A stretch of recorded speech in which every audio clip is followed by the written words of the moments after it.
Ah, ok. Bonjour. Bonjour. Est-ce que vous pouvez vous présenter? Je suis Tonio, donc je m'appelle Antoine, Antoine Bonnet, et j'habite dans le quartier Beaumanoir depuis une vingtaine d'années. Et ce que je voulais dire aussi aujourd'hui, c'est qu'on est deux sur ce projet, donc avec Alexandre aussi, qui n'est pas là aujourd'hui, mais avec qui on a fusionné nos deux projets, puisqu'on avait des projets identiques. Voilà.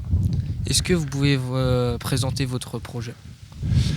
Alors le projet, donc c'est un projet qui est d'aménager un parc public qui existe dans ce quartier Beaumanoir. Et pour ceux qui ne connaissent pas, c'est un super beau parc qui est situé devant un château, le château Rousseau. Et donc il est actuellement aménagé avec des arbres, des pelouses. Mais on souhaiterait, on est plusieurs habitants en fait du quartier à constater qu'il y a assez peu de monde qui vient dans ce parc-là, et on souhaiterait en fait le rendre beaucoup plus attractif, notamment pour les familles, les enfants.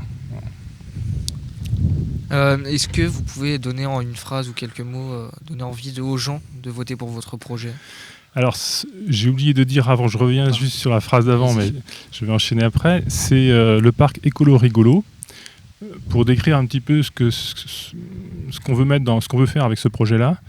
Le côté écolo, parce qu'en fait c'est un parc où il y a quand même une cinquantaine d'arbres et qui donc amènent de l'ombre, qui sont assez intéressants pour se balader, pour prendre l'air, comme aujourd'hui on est en plein air d'ailleurs. Et puis aussi, les gens qui habitent dans des appartements qui ont peu de terrain, ça leur permet aussi de venir un peu respirer. On peut dire que c'est un peu le poumon vert du quartier. Donc pour les gens, pourquoi ils pourraient être intéressés par ce projet? Parce qu'en fait, c'est ce que je vous dis, on est actuellement, avec aussi la crise Covid, de plus en plus, on s'est habitué à rester chez soi en fait. Et l'idée c'est de sortir, c'est de se regrouper, de se rencontrer. Donc en aménageant ce parc-là avec des jeux pour enfants, parce qu'actuellement il n'y a aucun jeu en fait dans ce parc, il y a simplement 3 ou 4 bancs et un ancien terrain de boules. Donc c'est assez, on va dire, désert d'un point de vue aménagement.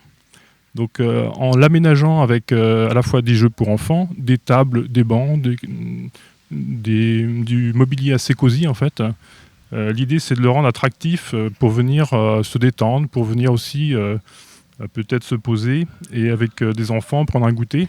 Alors il y a par exemple des assistantes maternelles qui habitent sur ce quartier-là, donc qui gardent des enfants dans la journée. Il y a aussi une crèche et je suis rentré en contact avec elles et on sait qu'ils sont très intéressés par ce projet-là. Il y a aussi dans ce quartier en construction actuellement des appartements pour des étudiants. Donc eux ils n'ont pas de terrain du tout. Donc je pense que ça peut les intéresser aussi pour venir se détendre dans ce quartier-là, dans ce parc-là.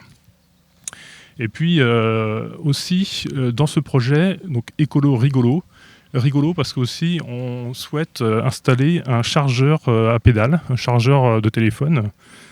Donc on veut un côté écolo, peut-être avec les jeux aussi, on cherchera peut-être des constructeurs avec des jeux plutôt écolos. Mais on veut donner un côté rigolo à l'écolo. C'est pas quelque chose de contraignant en fait, l'écologie.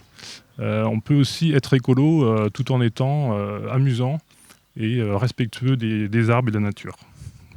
D'accord, merci d'avoir répondu à nos questions. Merci à vous de faire cette émission en plein air.